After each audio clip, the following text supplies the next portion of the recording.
entrega de los prácticos. ¿Se acuerdan que ayer hablamos un poquito de ese tema? Bueno, si les han quedado dudas, Mónica ahora les va a aclarar bien el tema de los envíos de los prácticos. ¿Se acuerdan que ayer habíamos hablado que si bien habían arreglado un poco el tema de la plataforma, que les habían aumentado la capacidad para poder descargar los archivos?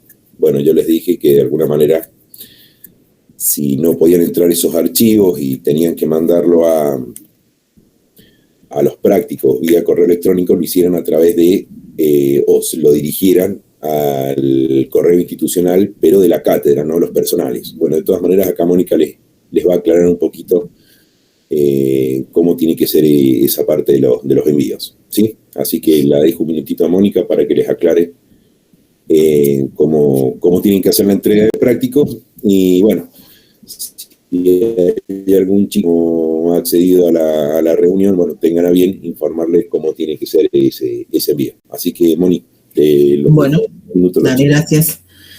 Desde la semana pasada hasta el martes estuvimos en contacto con la gente que, digamos, actualizó, porque ustedes se habrán dado cuenta que del primer semestre a este otro cambió la interfaz del Moodle, del campus. Esto se debe actualizar. Entonces, al actualizar, algunos valores volvieron, digamos, de fábrica o predeterminados, como quieran decirle. ¿Cuál es la cuestión de que no lo habían modificado? El servidor, donde se almacena toda la información de la facultad, tiene una capacidad bastante limitada.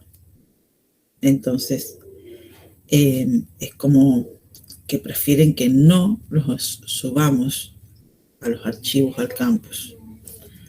Lo que necesitan es que nosotros, en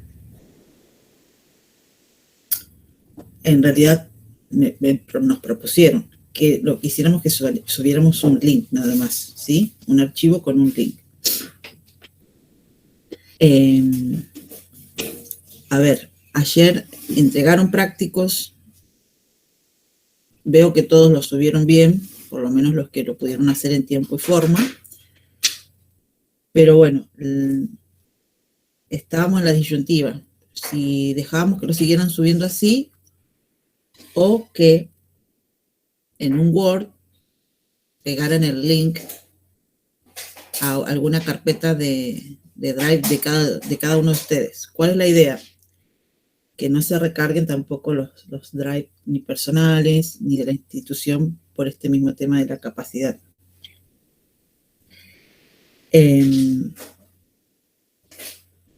Un poco esto va a ser un griete. ¿Por qué? Porque algunos van a decir, no sé si subir el Word con el link del campus, de mi Drive, no sé si subir directamente el práctico.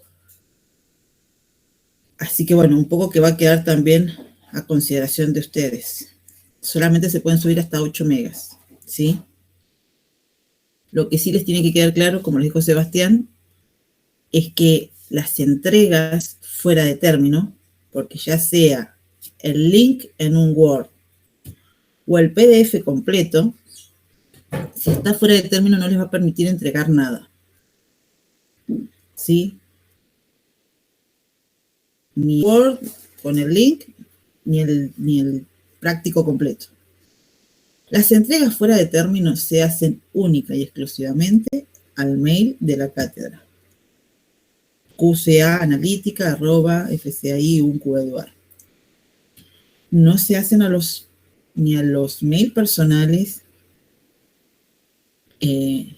ni la entrega, ni ningún tipo de consulta respecto a los prácticos, ¿sí? Es para que tengamos un orden y nosotros también sepamos dónde vamos a encontrar. Por ejemplo, la semana pasada, como se empezó a dificultar la entrega, no sabíamos si buscar en química analítica, si buscar en el personal de Sebastián, en el mío, en el de las chicas. A mí me llegaban prácticos de todo tipo. Entonces, no es una cuestión de mala voluntad, sino de orden. Por eso tenemos y pedimos la creación de ese mail, de esa dirección de mail. Así que bueno, la idea es colaborar con esto de la Institutar. Por eso en las devoluciones armamos con Sebastián una especie de comunicado donde les decíamos cómo trabajar, porque nosotros corregimos el día lunes, Sebastián, ¿no? Sí, el día lunes, que hasta ahí no teníamos información si nos iban a arreglar o no la capacidad de subida del campus. Entonces, bueno, dijimos, bueno, hagamos este comentario, dejémoslo ahí. Pero bueno, a mí ayer me informaron eso, que bueno, que lo habían subido a 8, que probáramos si andaba bien. Creo que con 8 andamos todos más que bien. El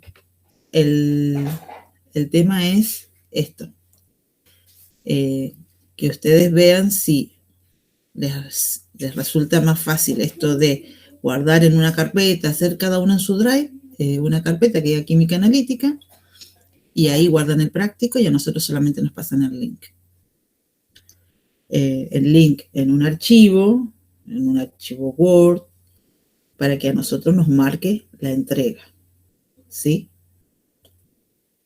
Si es al mail, bueno, pueden adjuntar el práctico directamente.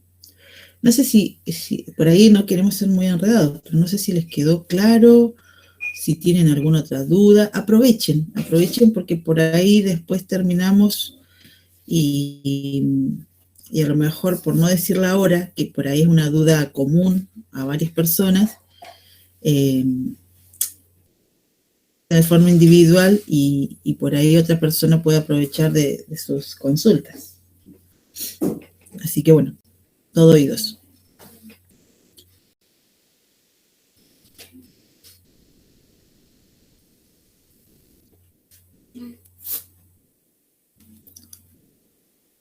Bueno, parece que no. De todas maneras, por ahí estaría bueno que algún que otro micrófono se enciende, diga, no, está todo claro, o por lo menos para esa profe, persona. no hay duda. Bueno, por mi parte, no. Gracias, muy amable, Luciano Cramero, gracias. Porque yo me siento como que, no sé, estoy ¿Cómo está, profe? dando un discurso. No, todo bien, gracias. Sí, no, a ver, si más tarde, si mañana vuelven a surgir, no hay problema. El tema es por ahí para mí es bastante práctico el tema del campus, si me dejan ahí mensajes, ¿sí? Porque yo entro absolutamente todos los días, sobre todo en esta época, digamos, entre la virtualidad y que tenemos que estar, digamos, al día con, por ejemplo, yo ya descargué sus prácticos, ya armé el listado para hacerle las devoluciones. Entonces es un lugar en el que yo, si estamos en cursado, lo estoy revisando permanentemente.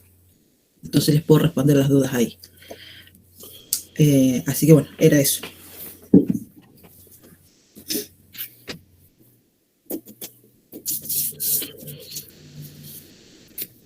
Bueno, profe, muchas gracias. Bien. Si no hay más dudas, trabajaríamos entonces con el práctico virtual de laboratorio. No sé si lo tienen a mano, sino bueno, de alguna manera el práctico de equilibrio químico ácido-base, esta primera guía de alguna manera de laboratorio, de alguna manera tiene el formato del prepráctico, el cual van a tener que responder ustedes a la hora de presentar este trabajo práctico, y después lo que vendría siendo el preinforme, básicamente el punto A, lo van a encontrar en todos los prácticos que hagamos. Siempre es la parte de la experiencia, es la de la preparación de soluciones, y tengan en cuenta que acá se les piden preparar de soluciones. Tengan en cuenta que cuando preparen estas soluciones, lo tienen que hacer para evitar el rebote después o las aclaraciones de las correcciones. Prepárenlos teniendo en cuenta, ¿sí?, las etiquetas que de alguna manera tienen ustedes en uno de los anexos. No sé si lo habías dejado como anexo, No, Moni. eso justamente te estaba por pedir la palabra. Fija, baja un poquitito el texto. Quiero ir hacia arriba, leer un poco más arriba. Ahí está bien. Sí, esto el año pasado lo manejamos como apéndice 2. ¿Sí? Por eso ha quedado. Si bien la intención fue corregir en cada una de las guías que no quedara el término apéndice 2, bueno, algunos errorcillos quedan. Que no es un error, sino que lo denominamos de otra forma. Este año decidimos poner las etiquetas, ¿sí? Como un archivo más general y está al principio en el campus. Pero hace referencia al apéndice 2, ya le voy a pedir a las chicas, bueno, dice etiquetas anexadas. No lo van a encontrar como apéndice 2, sino como etiquetas de reactivos. Así que bueno, esas son las que tienen que usar.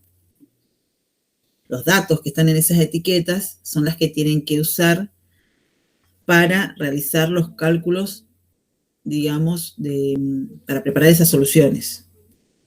Por favor, tengan a bien usar las masas molares como corresponde. Las purezas lo mismo. No se olviden de corregir la pureza en absolutamente ninguno. Así les diga 99,5. Ya lo habíamos explicado en algún momento. Es para que ustedes adquieran, digamos, ese hábito de trabajar con los reactivos correctamente. Y trabajar con las purezas, con los datos correctamente. Eso. Y si tienen una pureza que tiene, digamos, está en un rango, el menor dato, ¿sí? Por ejemplo, de 98 a 101, puede pasar que no creo que es así, a 101 sé que es, pero bueno, 90 y pico, en el de 90 y pico, no el de 101, porque es como que nosotros vamos a apretar que ha ido perdiendo por el tiempo, por el uso, vamos a interpretar de que ha ido perdiendo pureza. Entonces vamos a optar por eso, no un valor intermedio ni el mayor, sino vamos a utilizar el del rango, el de menor valor. ¿Cuál es la importancia de esto, chicos? ¿Por qué insistimos tanto en el tema de las etiquetas? Porque de alguna manera tienen que tomar la costumbre ustedes de que cuando van a preparar soluciones, los datos para preparar justamente esas soluciones no las tienen que sacar de la tabla periódica o de una ficha, sino básicamente del reactivo que tienen disponibles ustedes en el laboratorio. Y dependiendo de los laboratorios que generan determinada cantidad de reactivos, es que de alguna manera puede modificarse de ese reactivo. En cuanto a pureza y dependiendo si está dequihidratado, monohidratado, anhidro, pentihidratado, ¿se entiende lo que estoy diciendo? Por eso es importante entonces, de alguna manera, que se vayan acostumbrando a que yo cada vez que quiero preparar una solución, yo lo primero que tengo que hacer es analizar la etiqueta disponible. ¿Se entiende esto, no? Es el juego con ustedes de que se vayan acostumbrando a que todos los datos para preparar una solución determinada a partir de un reactivo X, lo tienen que hacer dependiendo de la etiqueta de ese reactivo X. ¿Se entiende esto? Sí, profe. Buenísimo.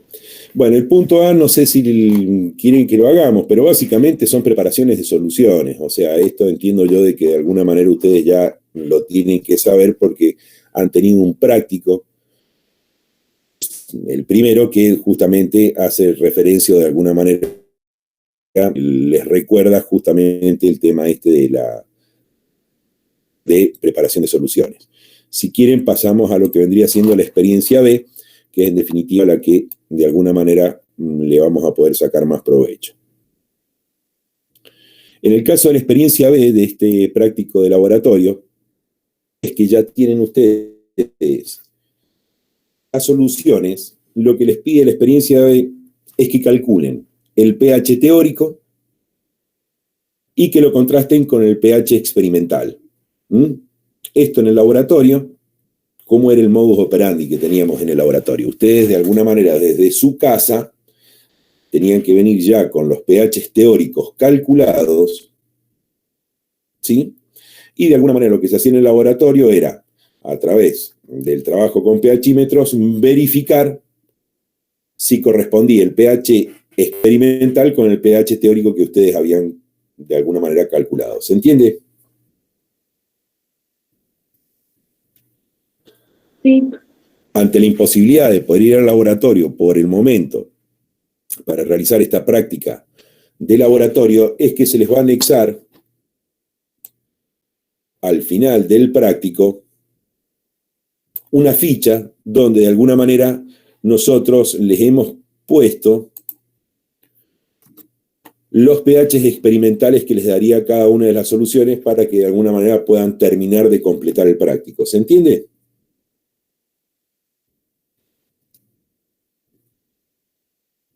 Sí, profe. ¿Esas fichas, Moni, a dónde están colgadas? ¿En el mismo práctico o están separadas en un apartado diferente? Son dos archivos, pero los chicos los tienen identificados. Están cargados por separados. Perfecto.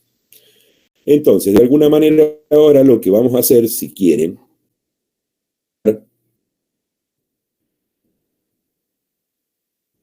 con la parte del campo de esas soluciones que de alguna manera ustedes prepararon. ¿Se entiende? Sí. Bien. El práctico de hoy va a ser bastante cortito porque vamos a ver algunos de los ejercicios y de alguna manera seguiremos con un poco de la parte práctica de teoría que quedó colgada de ayer. Entonces, si ven el tema de la experiencia B, fíjense que el primer punto dice que dadas las siguientes soluciones acuosas, que de alguna manera ustedes las generaron en forma empírica en el laboratorio, en teoría, nosotros teníamos que calcular el pH teórico de cada una de esas soluciones y después, vuelvo a repetir, contrastarlas con el pH práctico o experimental, que de alguna manera, vuelvo a repetir, no lo van a poder hacer, pero tienen los datos cargados en la ficha. Entonces, en el caso del acetato de sodio, el pH teórico, ¿cómo lo calcularían ustedes? De esa solución 0,1 molar. ¿Cómo realizaríamos este cálculo? Volvemos a repetir, a modo de metodología. Lo que primero necesito analizar es justamente la formulación. El sodio no va a actuar por el tema que proviene del hidróxido de sodio. Correctamente. Bien, Lore. Esa es la primera definición. Yo descompongo la sal y veo si el catión o el anión de alguna manera pueden generar hidrólisis. En este primer caso, ustedes van a ver que vamos a estar trabajando con ácidos y bases, débiles y fuertes, ¿sí? La parte de anfolitos y reguladoras lo vamos a ver en el próximo práctico de laboratorio en forma virtual. O sea que ahora, de alguna manera, entiendo y de alguna manera les quede claro el tema de manejo de constantes para poder calcular el tema del pH teórico de soluciones, de ácidos fuertes, bases fuertes, ácidos débiles y bases débiles. En este caso, habíamos dicho entonces que el único componente de esa sal que podría generar hidrólisis es el acetato, que cuando se combine en agua, de alguna manera va a ser la única especie capaz de generar hidrólisis y por lo tanto de modificarme el pH del sistema. En este caso, el acetato entendemos que es la base conjugada de un ácido débil, como es el ácido acético, y por lo tanto puedo deducir que va a generar hidrólisis. ¿Se entiende esto? ¿Cuál va a ser la reacción? Bueno, acetato más agua me va a generar ácido acético más ¿qué? Más los oxidrilos que me va a liberar al medio, que en definitiva esta concentración de oxidrilos que se libera al medio es la que incrementa la concentración de oxidrilos de esa autoprotólisis del agua y en definitiva es lo que voy a entender que va a tener la capacidad de esa solución de incrementarme el valor de pH. Para yo que si tengo un ácido débil, una base débil, perdón, voy a tener que calcular el pH en forma indirecta. ¿Por qué? Porque de alguna manera esta reacción lo que me va a permitir a mí es encontrar la concentración de oxidrilos de ese sistema para que yo después, una vez que tenga calculado el pOH, pueda determinar en forma indirecta el pH. Entonces, esta concentración de oxidrilos, habíamos dicho que vamos a utilizar la fórmula simplificada, donde entendíamos que para calcular el pOH, yo voy a necesitar conocer la concentración de oxidrilos, y esta concentración de oxidrilos en bases débiles, yo lo calculaba a partir de la ecuación donde digo que la concentración de oxidrilos es igual a ¿quién? A la raíz cuadrada del Kb por el Cb. ¿Se entiende? El Cb lo tengo porque es la concentración teórica que me da el práctico, donde entiendo que el valor es de 0,1 molar, y el Kb de alguna manera lo voy a tener que sacar por tablas. ¿Sí? ¿Qué valor tenemos de Cb? Para el acetato. 0,1. Perdón, Kb. Ah, bien. Flashé mal ahí, Lor. 10 a la menos 9,2 puede ser. 10 a la menos 9,2. ¿Por qué habíamos dicho que era 10 a la menos 9,2? Porque la del ácido acético es 10 a la menos 4,8. Perfecto. De forma indirecta podemos calcular el Kb a partir del Ka, que es el dato que de alguna manera me otorgan las tablas. Entonces, para esta solución yo puedo decir que la concentración de oxidrilos va a ser igual a ¿qué? A 10 a la menos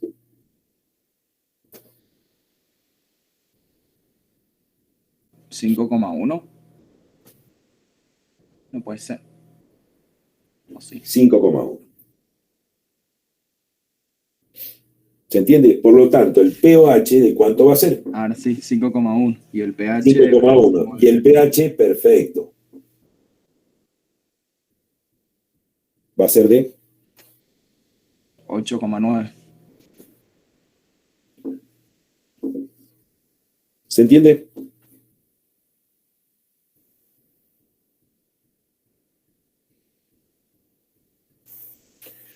Sí. Buenísimo.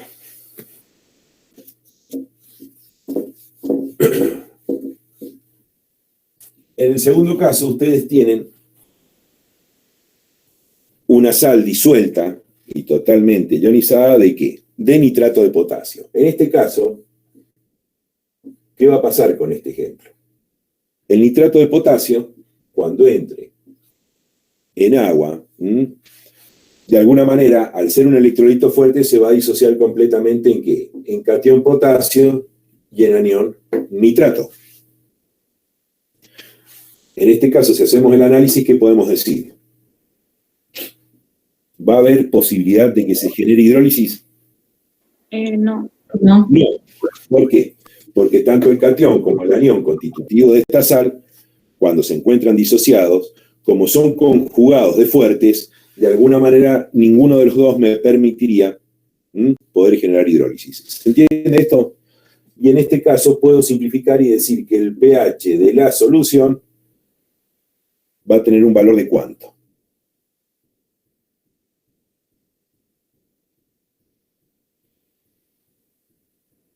¿7? 7. Lo que entendíamos que esto generaría soluciones del tipo neutras. Y ahora, por ahí cabe una aclaración,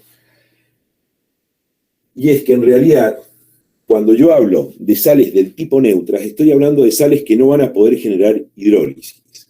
¿Y esto por qué es importante entenderlo?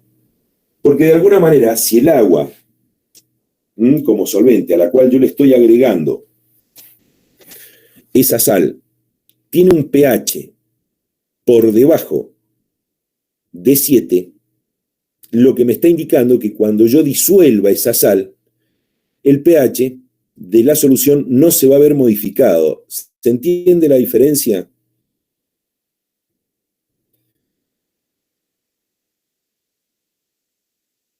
O sea, Sí, que el profe. pH final no va a ser 7, sino el que ya tenía la solución. Exactamente. A eso es lo que llamamos nosotros como soluciones del tipo neutras o sales del tipo neutras.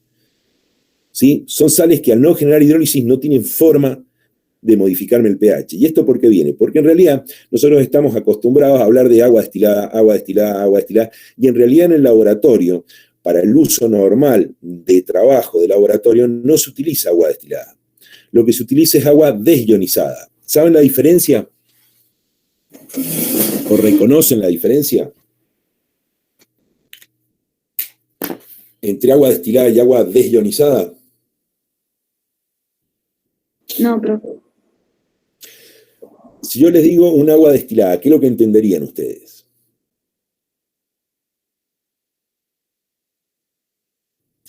¿Cómo obtengo yo agua destilada? Sacándole todas las sales disueltas. ¿Y cómo lo sacarías a esa sal disuelta? No sé si era con un electrodo o algo parecido. A ver, chicos, agua destilada. Destilación. No sé, profe, no sé. A través de un proceso de destilación, yo lo que hago es, a una temperatura muy controlada, yo hago que ese agua, ¿qué ocurra? Se evapore. Cuando se evapore ese agua, deja de alguna manera todas las sales que antes estaban disueltas en ese agua, en el balón de destilación, y yo en definitiva ese agua evaporada la recojo a través de un refrigerante y de alguna manera condenso y recibo en un recipiente donde de alguna manera voy a recuperar justamente un agua que de alguna manera generó una desmineralización a partir de ¿quién? De una destilación controlada. ¿Se entiende? Sí, profe. Sí, profe, ahora sí. Lógicamente pueden encontrar en el mercado aguas destiladas, aguas bidestiladas, pero entiendan de que son aguas de muy poco uso en el laboratorio normal, para el trabajo analítico normal, no por la capacidad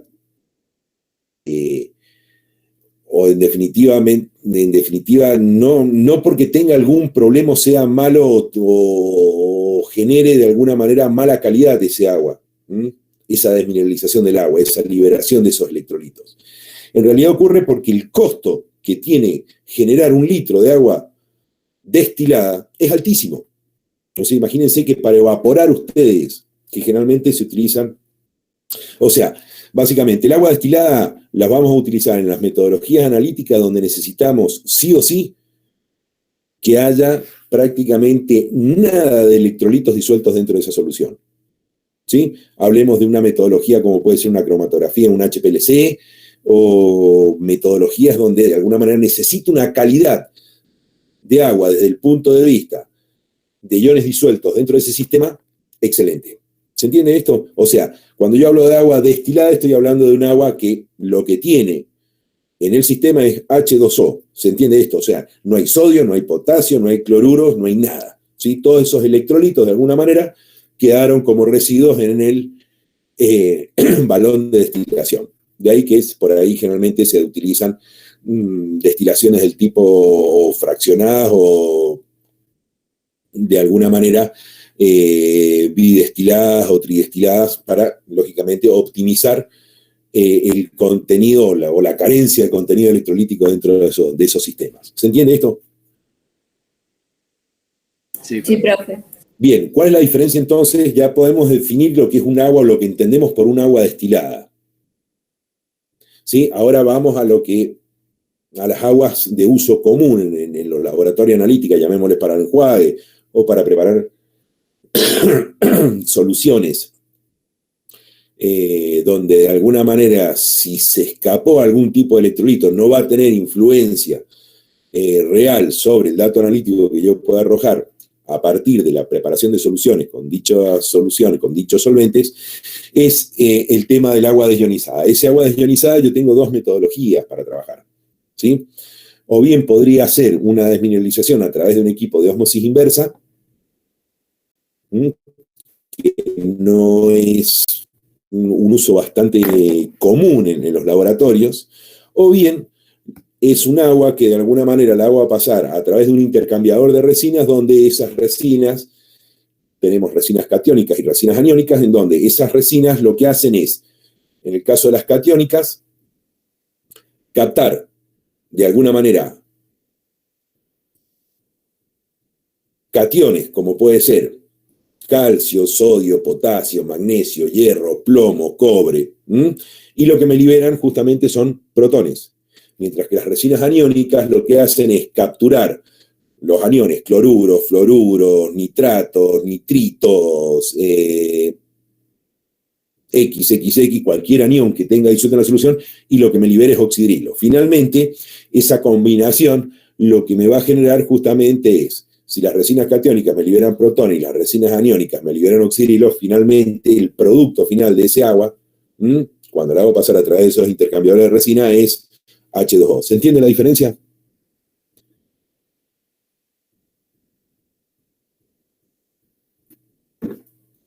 Sí, profe, se entiende.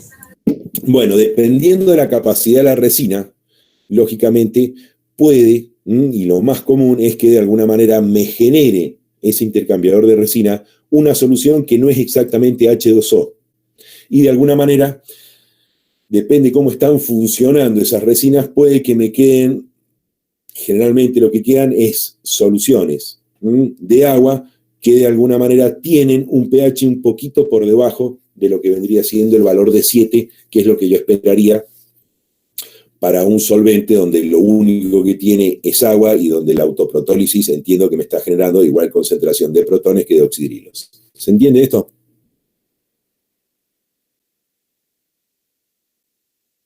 Sí, profe. Entonces, a ver, volviendo a lo que son las sales neutras, si yo tengo o estoy utilizando como solvente un agua desionizada que ya de base tiene un pH de 6,3, por dar un ejemplo, cuando yo agregue esta sal, el pH de la solución, ¿de cuánto va a ser? De 6,3, ¿se entiende? Porque el aporte, volvemos a repetir, tanto del catión como del anión, de alguna manera, al no poder generar hidrólisis, no modificaron el pH de la solución que se encuentra. ¿Se entiende? 7. ¿Se entiende esto? Sí, profe. Por ahí era importante hacer esta salvedad. En el próximo punto lo que tenemos es el nitrato de amonio. ¿Sí? Para el nitrato de amonio, fíjense que de alguna manera, siguiendo con lo que veníamos analizando, la metodología de trabajo que veníamos realizando, entendemos que el nitrato de amonio, en este caso, esta sal, cuando entra en solución, se va a disociar ¿en qué? En cationes amonio más aniones nitratos. En este caso, es el catión constitutivo de esa sal la que va a poder generar hidrólisis. ¿Por qué? Porque es el ácido conjugado de una base débil que va a producir hidrólisis y de alguna manera lo que va a hacer este catión cuando entra o está en contacto con agua, me va a incrementar la concentración de hidronios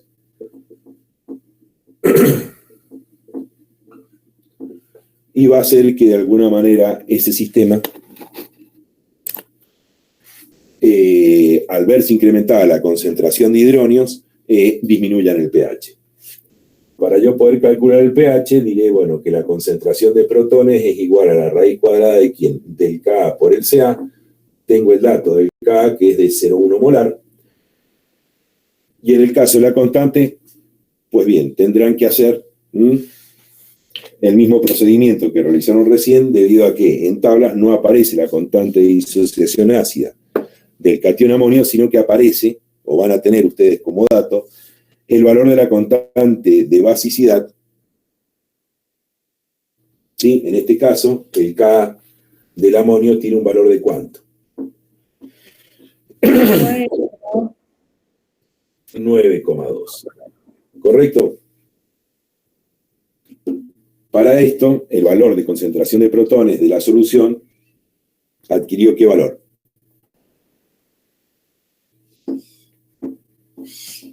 $0,1. No. Si hubiera adquirido un valor de 0,1, estaría hablando de que estamos frente a un ácido del tipo fuerte. ¿Qué valor adquiere la concentración de protones finales de ese sistema? 10 a la menos 5,1, ¿puede ser? 10 a la menos 5,1. Por lo tanto, puedo decir que el pH de esa solución va a ser de 5,1. ¿Se entendió esto? Sí, profe. Si analizan ustedes el cloruro de potasio, ¿qué van a poder definirlo?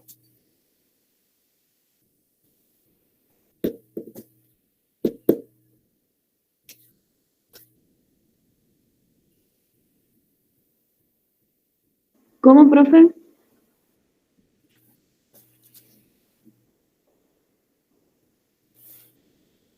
que el ejercicio siguiente o la práctica siguiente era la de determinar el tema del cálculo teórico del pH de la sal cloruro de potasio. También como el anterior, 7. ¿Por qué? Porque estamos entendiendo que estamos frente a una sal del tipo neutra, ¿correcto? Sí. Bien, la justificación, pues bien, ya la darán ustedes, esto es debido a que ni el catión ni el anión contienen generaliz, y eso va a hacer que el pH de la solución se mantenga invariable cuando se disuelve este tipo de sales. ¿Queda eso claro?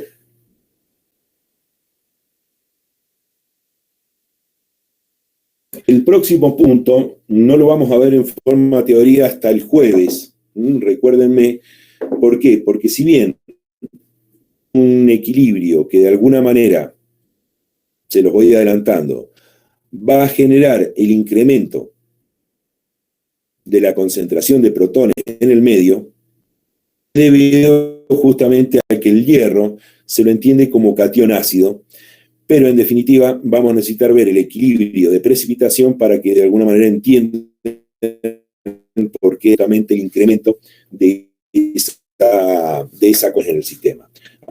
Así que ese punto E, déjenlo para cuando lo calculemos, cuando expliquemos el jueves el equilibrio de precipitación, que es básicamente lo que vamos a arrancar el día jueves, ¿sí? Una vez que expliquemos el equilibrio de precipitación, háganme acordar, retomaremos el cloruro férrico, este caso en particular, y de alguna manera vamos a explicar por qué es que se produce ese incremento de concentración de protones. ¿Queda esto claro?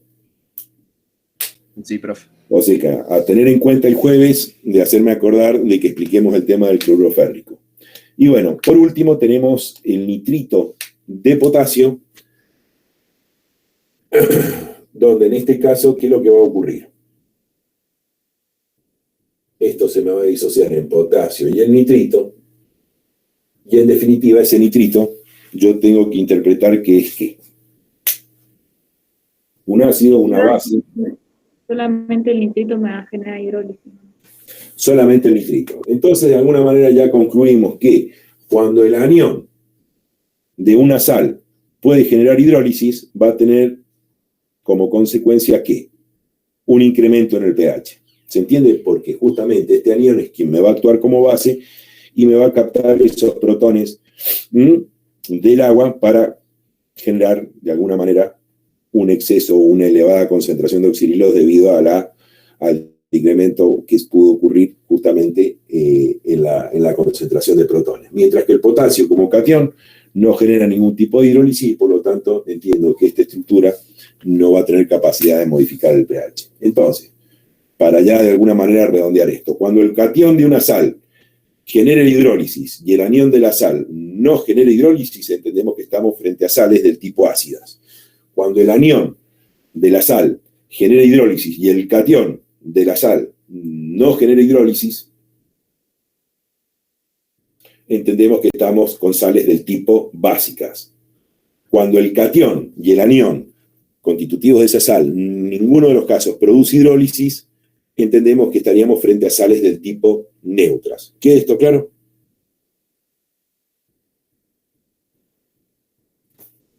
Sí, profe. Buenísimo.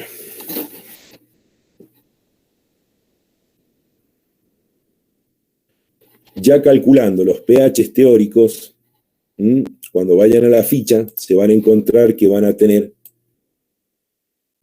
justamente en la experiencia B cuáles fueron los pHs prácticos que tuvieron en cada uno de esos ejemplos que de alguna manera se habían analizado de forma teórica en el punto B. ¿Sí?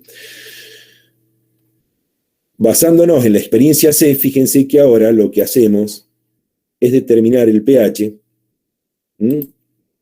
de mezclas de soluciones.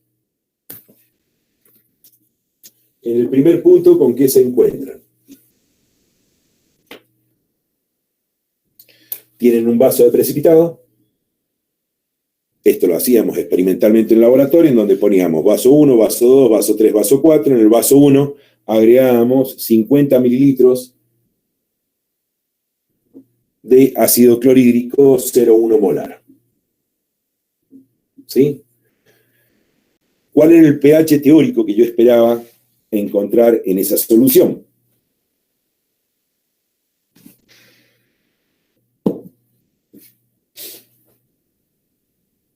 ¿Qué análisis tengo que hacer?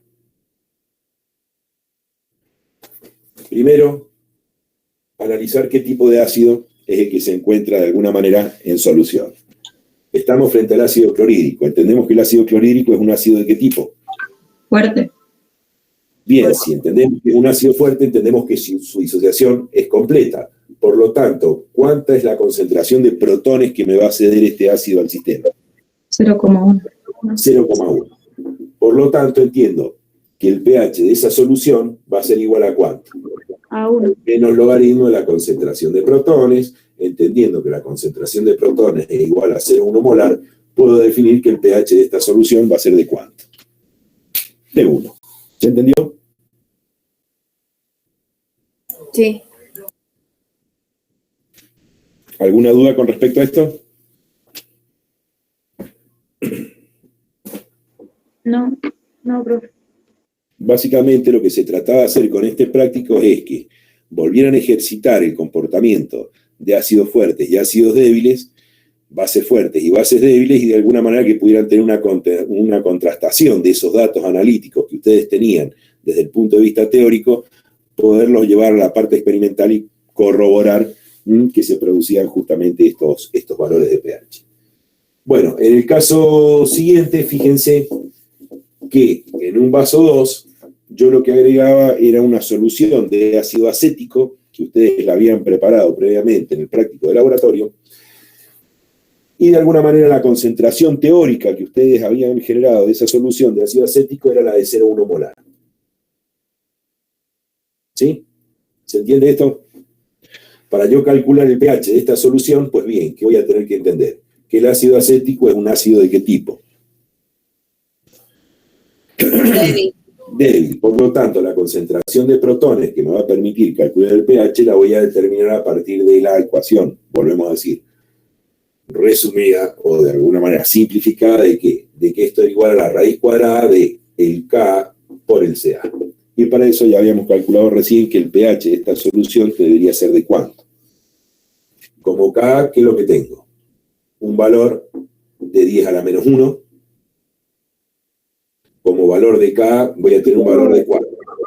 10 a la menos. Menos 9,8. Fíjense en tabla. Pues sí, Estamos hablando del ácido acético. 4,8. ¿Sí o no? Sí. Finalmente, que voy a poder entender que la concentración de protones va a ser igual a ¿qué? A 10 a la menos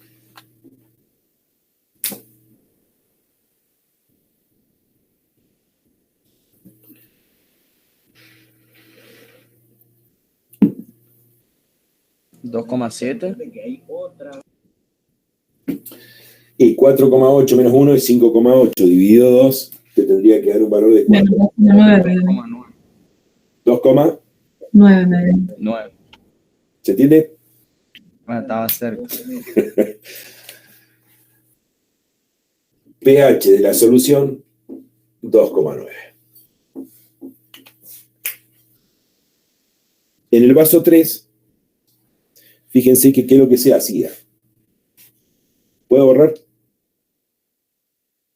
Sí, profe. Se colocaban 50 mililitros de una solución de ácido clorhídrico 0,2 molar, a la cual se le agregaban 50 mililitros de agua desionizada. ¿Sí? Para yo hacer el cálculo de esa solución, ¿qué es lo que debería hacer? Para conocer finalmente el pH de la solución. ¿Qué tendría que tener en cuenta ahora? Que hay un nuevo volumen ahora. Ahora hay un nuevo volumen, por lo tanto, ese nuevo volumen de alguna manera me generaría una disminución ¿en quién? En la concentración del ácido disuelto. Y si lo hablamos de forma ideal, ¿qué vamos a poder entender? Que yo finalmente voy a tener un volumen de 100 mililitros y la concentración de ese ácido clorhídrico va a ser ¿de cuánto? 0,1. 0,1. 0,1 molar. ¿Se entiende?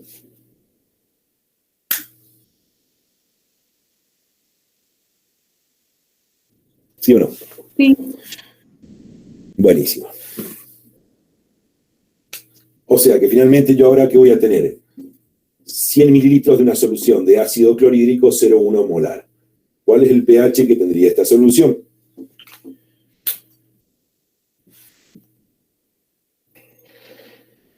1. ¿Por qué 1? Porque recién lo calculamos con esa misma concentración. Y si hubiera tenido 75 mililitros en una solución 0,1 molar, ¿qué pH hubiera tenido? ¿Cómo? Si en vez de generar 100 mililitros de una solución 0,1 molar, Sí. hubiese tenido 75 mililitros de una solución 0,1 molar. También se llega a 1. ¿Por qué? Porque la concentración del ácido es 0,1 molar. ¿Se entiende esto? Sí, profe. Bien. Sí, sí. En el último caso, para hacer el análisis justamente del comportamiento de los ácidos, nos vamos a encontrar que en el vaso 4, ¿qué colocábamos? 50 mililitros de una solución de ácido clorhídrico 0,2 molar, a la cual se le agregaban 50 mililitros de ácido acético 0,2 molar. ¿Qué ocurre acá?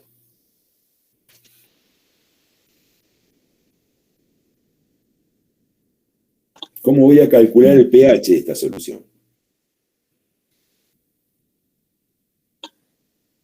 La concentración del ácido acético no es despreciable con respecto al clorhídrico. Ese vendría siendo, Lore, el final del análisis que estamos realizando. Pero es eso, básicamente. Fíjense, lo que vamos a analizar primeramente es qué pasa con las concentraciones de ambos ácidos. ¿Sí? En cualquiera de los casos, fíjense que al duplicar el volumen, la concentración final de ácido clorhídrico es ¿de cuánto? 0,1 molar. 0,1. Y la concentración de ácido acético, de alguna manera también disminuye al valor de 0,1 molar. ¿Se entiende esto? Sí, profe. A posteriori, ¿qué podríamos decir? Bueno, sé que tengo una mezcla de ácido fuerte, ácido débil, entiendo que el pH de alguna manera va a quedar afectado o determinado básicamente ¿por quién? Por el ácido fuerte. ¿Se entiende esto? La corroboración de esto, bueno, lo podemos hacer. Ácido clorhídrico 0,1 molar. Entiendo que la concentración de protones que me estaría entregando el ácido clorhídrico es el de 0,1 molar. Si hago una sumatoria de protones entregados tanto por el ácido fuerte como por el ácido débil, tendría que ver yo para este pH, ¿se acuerdan que me daba? De 2,9, o en definitiva lo que me permitía entender esto es que me había dejado o me había cedido en cuanto a concentración ese ácido acético una concentración de 2,9 molar. Si me hacen el favor, pretendían a menos 2,9 molar y vamos a ver cuál es la concentración de protones que me arroja justamente ese ácido acético. 0,0012. 12.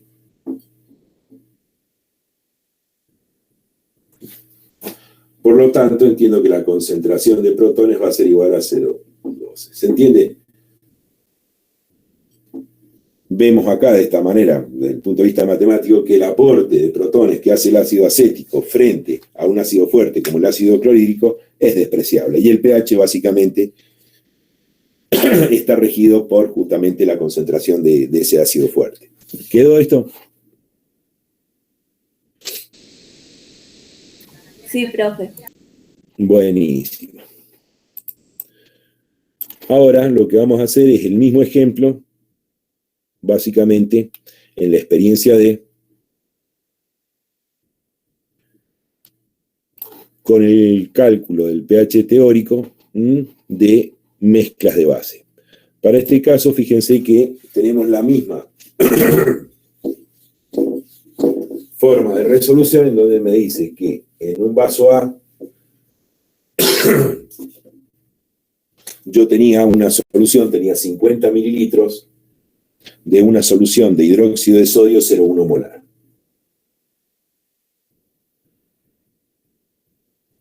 En este caso, el pH de la solución, ¿de cuánto sería?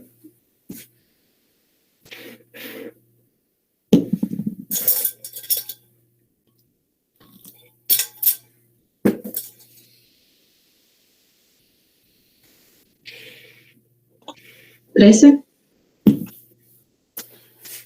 pH igual a 13. ¿Por qué? Porque el pOH da de 1 y por la resta da pH de 13. 14 menos 1, 13. ¿Todos lo sacaron? ¿Alguien tiene dudas con respecto a lo que hizo Lore? No, profe. Buenísimo. En el caso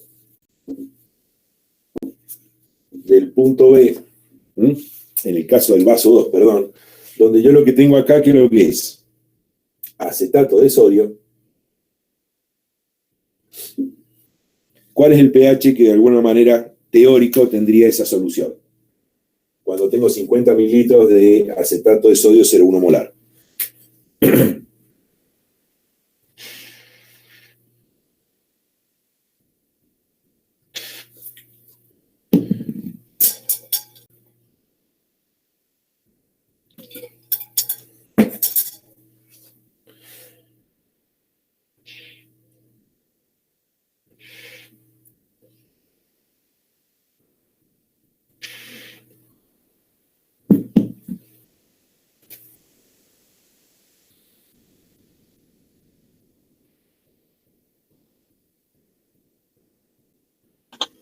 ¿8,9, profe? pH igual a 8,9. ¿Cómo hiciste para sacar esto, Lore? En este caso es una base débil, entonces la concentración de oxidrilos se da por el casus B por CB, por la concentración. Entonces busqué el K del acetato, o sea, lo transformé en medio de 10 a la menos 9,2, ahí saqué medio 10 a la menos 5,1 y después ese es mi pOH, que es 5,1 y resté. ¿Todos de acuerdo? Sí, profe. Bien. En el vaso C, en el vaso 3, volvemos a tener la misma situación que en la experiencia de las mezclas de ácidos. Fíjense, lo que colocamos acá, que lo que es 50 mililitros de hidróxido de sodio 0,2 molar, al cual le agregamos 50 mililitros de agua desionizada. Entonces, en ese caso, ¿qué es lo que voy a tener que hacer yo para calcular el pH de esa solución? Lo que primero voy a tener que hacer es recalcular la concentración de mi base frente a ese nuevo agregado de solvente, y en definitiva entiendo que esta solución finalmente me queda con una concentración de ¿cuánto? 0,1 molar de hidróxido de sodio. Para eso entendíamos que el pH de esta solución, ¿qué valor adquiría? 13. El pH 13, correcto. Y en el ejercicio 4, ¿dudas con esto? No, profe. No. Y en el ejercicio 4, bueno, hacemos la mezcla justamente de dos bases. Por un lado, hidróxido de sodio, y por el otro lado, tenemos el acetato de sodio 0,2 molar. En estos casos se combinaban justamente estos volúmenes y de alguna manera podría decir que finalmente iba a tener una concentración de hidróxido de sodio de ¿cuánto? De 0,1 molar, y de acetato también 0,1 molar. Cuando analizaba la entrega de oxidrilos de la base fuerte respecto a la base débil, ¿qué podía entender? Que ¿quién me iba a marcar el pH de ese sistema? La base fuerte. la base fuerte. Si queremos hacer el cálculo teórico, voy a entender que cuánto me va a generar de oxidrilos el hidróxido de sodio. 0,1 molar. Mientras que el acetato, ¿cuál era la concentración de oxidrilos que me iba a entregar? O que iba a disponer en el sistema. 10 a la menos 5,1 habíamos dicho. ¿Sí o no? A mí no me quedó claro eso, profe, en el ejercicio anterior, cómo llegaban a 10 a la menos. Ah, sí, ya. 10 a la menos 5,1, sí. ¿Sí? O sea, lo calculaste por fórmula, Lore. Claro, sí. De KB por CB. No me di cuenta que lo acabo de decir yo. Exacto. Por eso me quedé mirando la pantalla como diciendo, ¿qué pasó? O sea, bien. 10 a la menos 5,1, saquen, aprieten igual y ¿qué valor les da?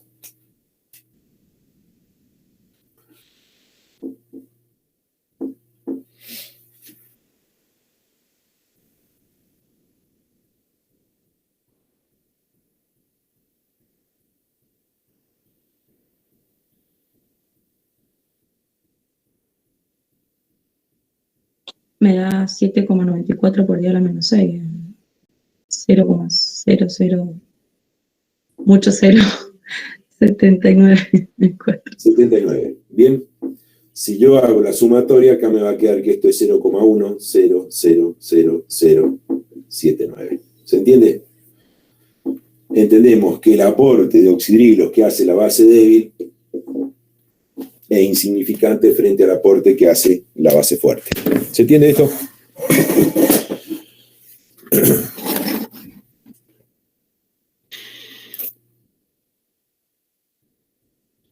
Bueno,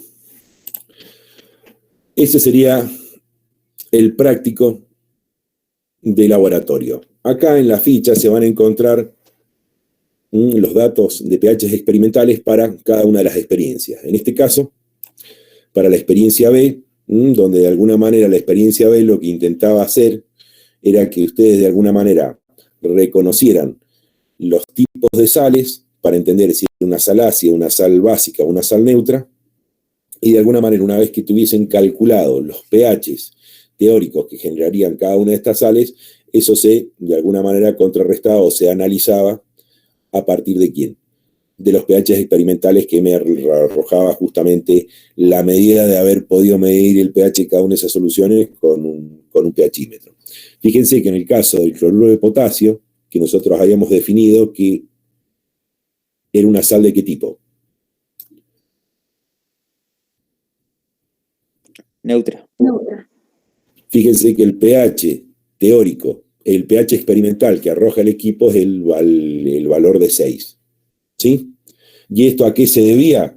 Bueno, justamente lo que les explicaba yo. No es que les tenía que dar 7, ¿por qué? Porque ya de arranque el agua desionizada con la que yo había estado trabajando y preparando esa solución tenía un pH de 6. ¿Se entiende?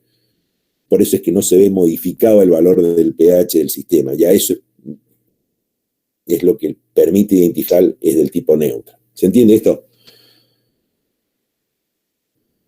Sí, profe. Buenísimo. En el caso de las mezclas de ácidos, los pHs experimentales de alguna manera están dados en esta tabla. Este es el pH experimental que les da en el vaso 1, en el vaso 2, en el vaso 3 y en el vaso 4. ¿Sí? Fíjense que en estos casos nosotros el pH que esperábamos obtener en el vaso 1 era de ¿cuánto?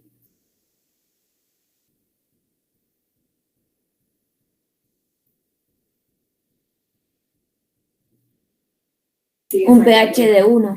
Un pH de 1. Y acá les está dando un pH de 1,55. Bueno, esto ya lo vamos a ver en teoría cuando entremos a la parte de química analítica instrumental. Básicamente lo que ocurre con un electrodo de pH cuando se mide en soluciones del tipo muy ácidas es lo que se entiende por error ácido, y es una incapacidad que tiene el equipo de poder determinar o darnos valores de pH reales cuando estamos trabajando en una escala de pH tan bajita. ¿Sí? Cuando tenemos concentraciones de protones tan altas en un sistema, el equipo, el pHímetro como equipo, de de alguna manera produce un error que justamente es lo que se entiende por error ácido, que se da justamente cuando medimos o tratamos de utilizar este tipo de instrumental para medir pH tan bajos. En realidad el equipo lo que está haciendo es nos mide un pH más alto del que realmente tenemos en la realidad, ¿sí? Pero es un error instrumental, o sea, ese tipo de equipamientos no sirve para trabajar en soluciones tan ácidas, y lo mismo ocurre cuando tenemos que trabajar con soluciones muy alcalinas, ¿sí? Ahí hay un rango donde se entra o en error ácido o en error alcalino, que son las definiciones, pero eso quédense tranquilo que lo vamos a ver más adelante. Sí, por lo menos ahora entiendan de por qué no le dan los valores, en el caso de los ácidos, de pH 1 para el vaso número 1, o en el caso de trabajar con bases fuertes, no les da el pH de 13, que es lo que ustedes estaban esperando obtener, sino que les va a dar 12,55. O sea, los errores ácidos que genera el equipo dan pH más altos del que realmente tenemos, y en los errores básicos dan pHs más ácidos de lo que realmente tendríamos que tener. O sea, me dan valores más bajitos de pH de lo que realmente tendría que tener la lectura, o lo que me tendría que arrojar desde el punto de vista práctico ese instrumento. ¿Se entiende?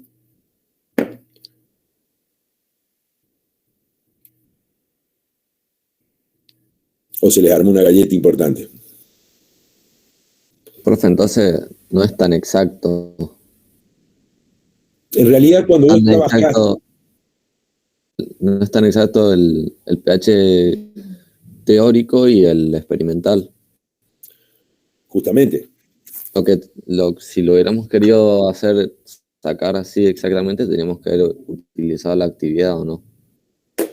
Más allá de que en realidad, si bien tenés que tener en cuenta el tema de la actividad, es por una cuestión de un error instrumental.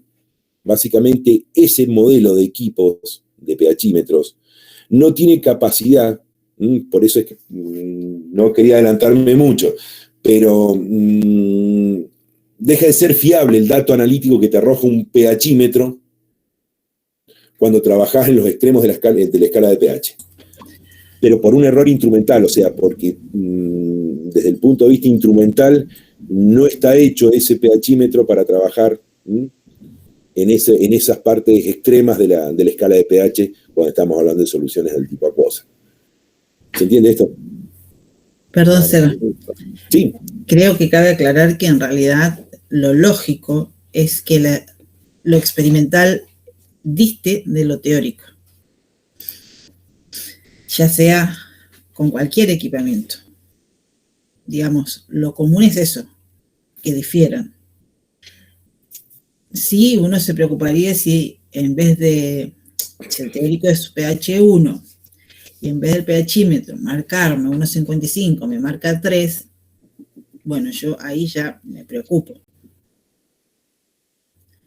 A ver, estos equipos y cualquier equipamiento requieren calibración, requieren que esas calibraciones se hagan si necesitan alguna solución de referencia, que esa solución de referencia sea de buena marca, que sea confiable, que sea un buen proveedor, que no esté, digamos, contaminada. Entonces hay muchísimos factores que hacen que esto suceda y sea lo que suceda en la realidad.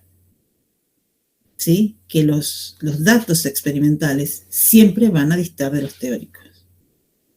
Te pueden dar muy próximos. Estés usando un pHímetro, estés usando un espectrofotómetro, estés usando cualquier equipo. ¿Sí? Eso es lo que realmente va a suceder. Pero bueno, más allá de que difieran esos valores y que tenga que ser así, a nosotros nos dan esos pHs experimentales que están ahí anotados una clara, digamos, un claro indicio de que realmente estamos muy próximos. No van a ser iguales, pero estamos muy próximos, y esos valores son buenísimos. Si tuviéramos que hablarlo en términos de de experimentación. Son muy buenos, porque es lo lógico. Yo, es más, les diría que desconfíen si les da exactamente igual un valor teórico que uno experimental. O fue preparado así para que dé, o hay algo más. A ver, en todo análisis químico, chicos, nosotros dependiendo, que eso lo hablamos en algún momento cuando empezamos con la cátedra, o sea, en cualquier análisis, nosotros tenemos distintos tipos de metodologías de trabajo. Hay metodologías que son más precisas, hay metodologías que son más sensibles. Entonces, dependiendo, que va a ser un poco la idea de la cátedra, qué es lo que estamos tratando de, o la idea de que el día de mañana cuando salgan y de alguna manera rindan la materia, que de alguna manera tengan el contenido teórico. ¿Para qué? Para que el día de mañana cuando estén trabajando tengan un pantallazo de todas las metodologías analíticas, sobre todo para el trabajo de electrolitos o para hacer el análisis de electrolitos en medios acuosos, que de alguna manera les permita entender qué metodologías disponibles tienen en el mercado para de alguna manera realizar una determinación X. ¿Se entiende esto? No existe la metodología ideal y, como bien decía Mónica, sin errores. Para eso es que de alguna manera toda metodología analítica, dependiendo de la calidad de la metodología, y ahí viene el término de trabajar con métodos del tipo normalizados, básicamente son todas metodologías analíticas que han sido comprobadas mundialmente y que de alguna manera generan muy pocos errores y de alguna manera está ajustada a una sensibilidad determinada de trabajo. ¿Se entiende lo que estoy diciendo? Si yo necesito hacer una determinación en el orden donde de alguna manera tengo muy poca concentración del analito que yo quiero determinar, y bueno, tendré que buscar una metodología analítica muy sensible para poder entrar y poder determinar o tener cierta confianza a la hora de ver el resultado que me está generando esa metodología. ¿Se entiende lo que estoy diciendo? O sea, una metodología muy sensible no me está indicando de que es la mejor metodología, sino que básicamente me está indicando que es una metodología más sensible. ¿Se entiende? O sea, si yo, para determinar con una metodología extremadamente sensible que me mide en el orden, o sea, me arroja valores confiables en el orden de los nanogramos por litro, si yo quiero determinar una muestra que constitutivamente tiene una concentración de mi analito referido a miligramos por litro, lo más probable es que si aplico esa metodología tan sensible para una muestra que tiene tanta concentración de mi analito, cometo un error a la hora de trabajar con diluciones para poder llevar esa concentración natural que tiene esa matriz de esa muestra problema,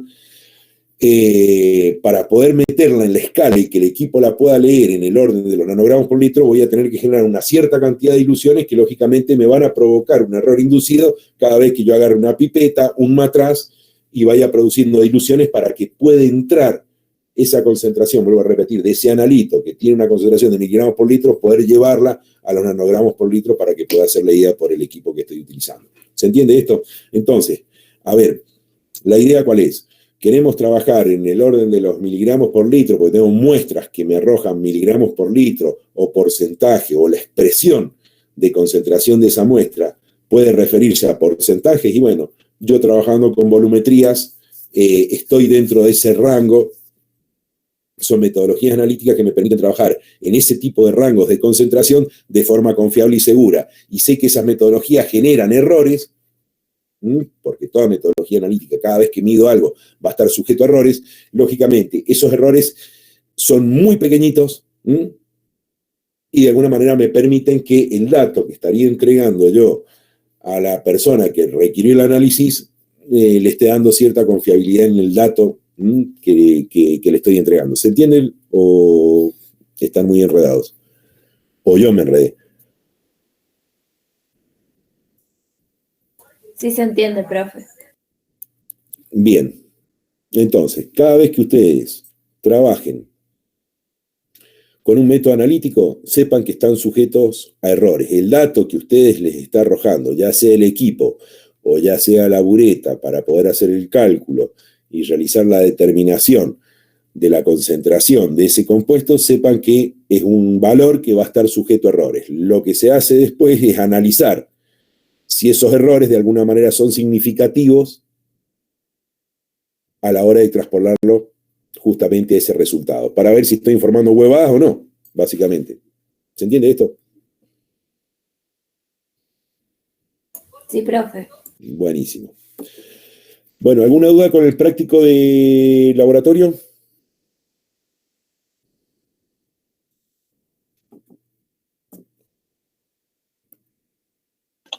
No, profe. No, Buenísimo.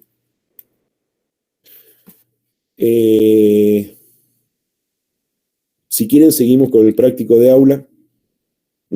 Por si quedaron dudas en algún tipo de ejercitación o quieren que veamos alguna ejercitación en particular de ese práctico de aula que comenzamos ayer miércoles. Quien no tenga dudas y no le interese, pues bien, se puede retirar tranquilo, no hay problema. Acá termina el práctico de laboratorio virtual.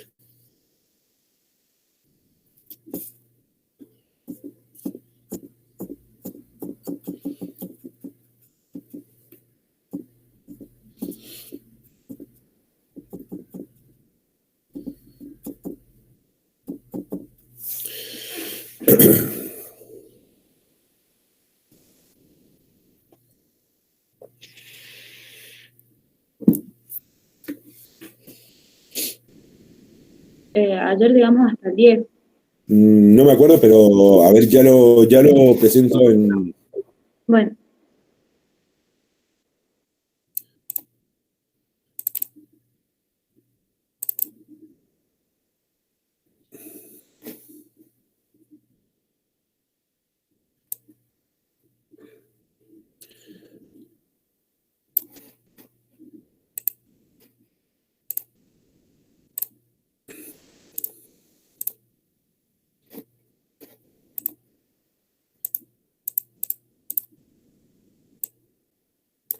Sí. ¿Lo ven ahí? sí, sí, sí. Sí.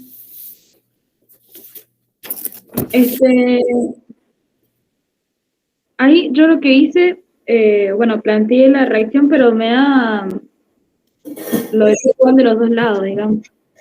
Porque supuse como que si viene un ácido más débil, cuando está el acetato solito, como que acepta mejor los protones. A ver, la situación, si yo mal no recuerdo, decía que en el ejercicio número 10 habíamos dicho que teníamos,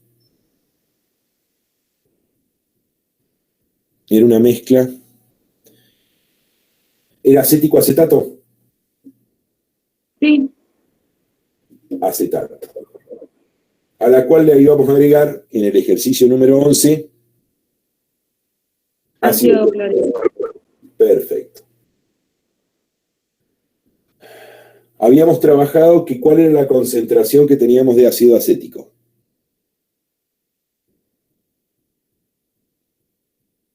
En De eso, ácido acético 0,03 molar. bien. ¿Y de acetato? 0,02. Molar. Cuando hacíamos el agregado de ácido clorhídrico, nosotros entendíamos que íbamos a imaginar de que no se producía variaciones en el volumen y encontrábamos que a este sistema le agregábamos 1 por 10 a la menos 4 moles de ácido clorhídrico que en definitiva, cuando se encontraban disueltos en 200 mililitros, me iba a generar una molaridad de protones de ¿cuánto? 5 por 10 al menos 4. 5 por 10 a la menos 4. ¿Correcto? O 0, ¿se entiende esto? Sí, Bien. Cuando yo tenía esta situación, ¿qué es lo que pasaba? Si colocaba ácido, ¿cuál de estas dos especies iba a ser la que iba a intervenir de alguna manera para neutralizar ese ataque ácido que recibía el sistema? Es el acetato quien de alguna manera va a tender a ¿qué? A captar esos protones liberados por el ácido para amortiguar la solución. En este caso, ¿qué es lo que iba a ocurrir? El limitante. No, el protón lo va a limitar. Justamente, entonces yo voy a generar cuánto ácido acético cuando de alguna manera se combine el acetato con el protón. Yo voy a decir de que ácido acético generado por la protonación del acetato va a ser igual a ¿qué? A 0,0005 molar de ácido acético. La concentración de acetato que me quedó sin reaccionar, ¿de cuánto era?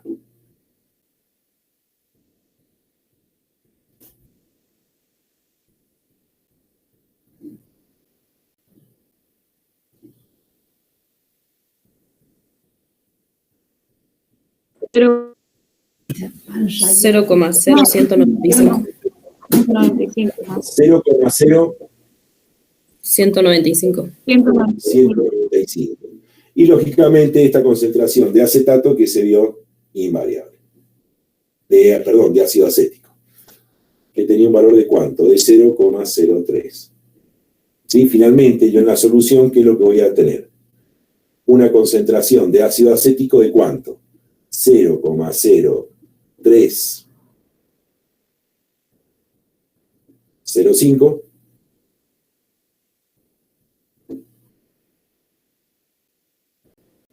y de acetato ¿de cuánto? 0,05. Ah, y ahora calcularía la concentración de protones con la raíz, ¿o no? ¿Qué es lo que tenés acá, Agu?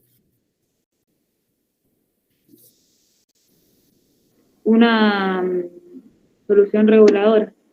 ¿Por qué? Porque tengo el ácido y la base puntuada, o sea que esto es K por CA sobre CB, donde ahora lo que vos encontrás es una nueva modificación en las concentraciones de la especie ácida respecto a la especie básica, y de alguna manera entiendo que esta solución reguladora va a adquirir un valor de ¿cuánto de pH? Esto es 0,0305 y esto va a ser de 0,0195. ¿Sí? Para un K de ácido acético de 10 a la menos 4,8 me estaría dando un valor de ¿cuánto?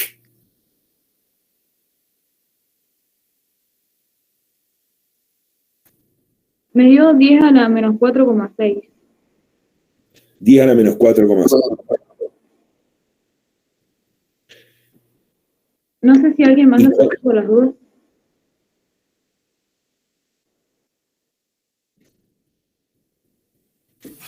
A mí me dio 2,4 por 10 a la menos 5. Apretar el logaritmo a eso. Ah, sí, menos 4,6. ¿Quedó? Sí, ahora sí. Buenísimo. ¿Hubo variación en el pH? De la solución original, esa que tenían de acetato ácido acético. No, porque la inicial era 4,6. 4,62 creo que habíamos marcado.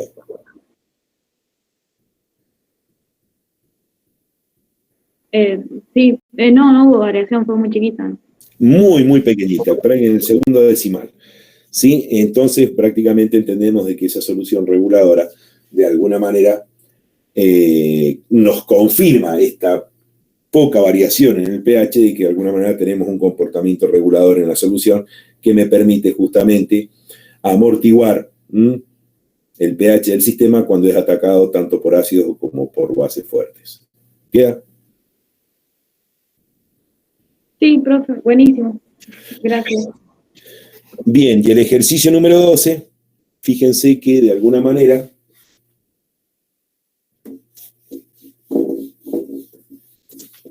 no es tan complejo como aparece en el sistema. ¿Qué les pide el ejercicio número 12? ¿Cuántos gramos de cloruro de amonio tienen que adicionarse a 500 mililitros de amoníaco, 0,02 molar, para obtener un pH, ¿no? Una solución que tenga un pH de 10,3? ¿Cómo resolverían ese ejercicio? Fíjense que yo lo que voy a terminar formando, ¿qué es lo que es? Por un lado tengo amoníaco y por otro lado me están indicando cuánto cloruro de amonio tendría que agregar a este sistema para que finalmente el pH de esta solución me dé un valor de 10,3. Fíjense que lo que yo estoy formando acá, ¿qué es lo que es?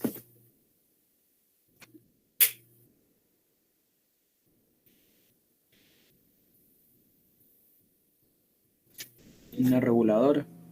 Una reguladora. ¿Qué datos tengo para yo poder calcular cuántos gramos de cloruro de amonio tendría que agregar para que los 500 mililitros de esta solución de amoníaco, 0,02 molar, finalmente me quede en un pH de 10,3? Pues bien, lo que digo es, como sé que voy a estar frente a una reguladora, voy a decir que la concentración de protones va a ser igual a ¿quién?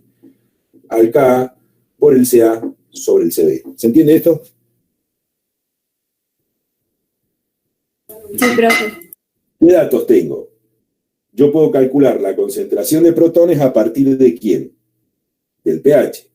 ¿Sí? Yo voy a entender que la concentración de protones va a ser igual a ¿qué? A 10 a la menos 10,3. Por otro lado, el valor de la constante de disociación ácida la tengo. ¿Cuánto es? 10 a la menos 9,2. Por la concentración del ácido sobre la concentración de la base, que ya la tengo. 0,02 molar. De esta manera, yo lo que podría calcular es cuál es la concentración final que tiene que tener esa solución de amonio para poder generar justamente ese pH 10. ¿Se entiende? Sí, profe. Da.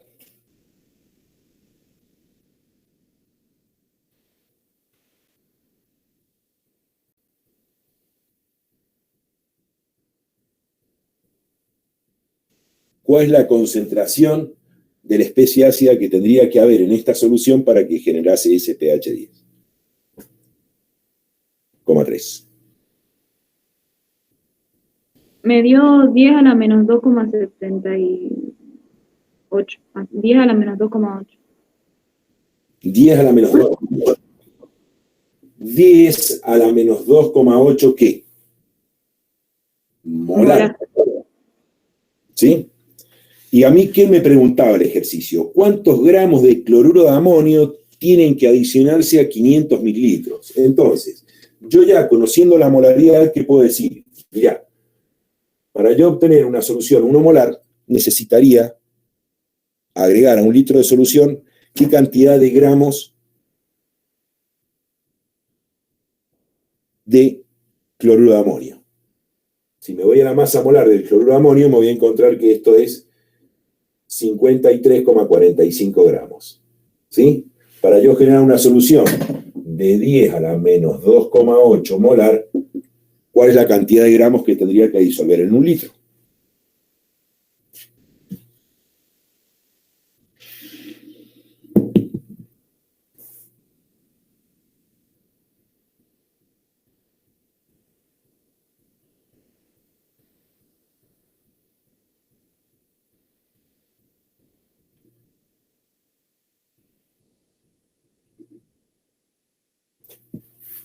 $0,085.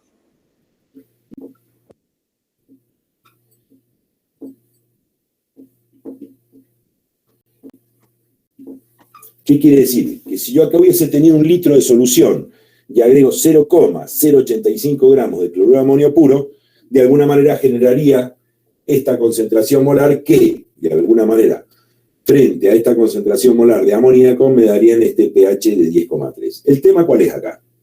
Que yo no tengo esta expresión, yo no tengo 1 litro, sino que lo que tengo, ¿qué es lo que es? 500 mililitros. Entonces, ¿qué voy a decir? Mirá, si para 1000 mililitros yo necesitaría agregar 0,085 gramos de cloruro de amonio puro, ¿cuánto es lo que voy a tener que agregar para 500 mililitros? La mitad, 0,042.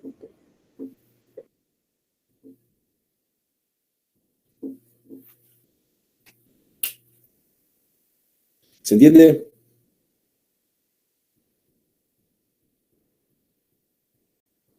Sí, sí, profe.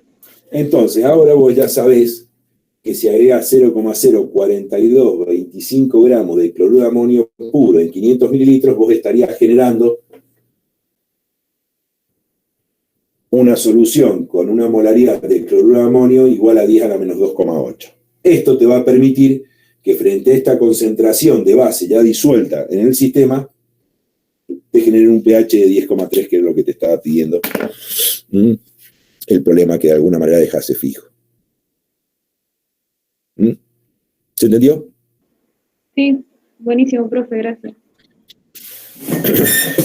Bárbaro.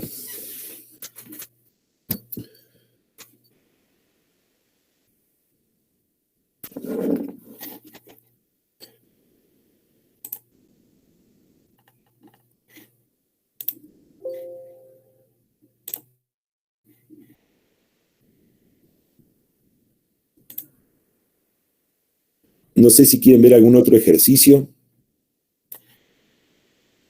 De mi parte, no, así que me voy a retirar.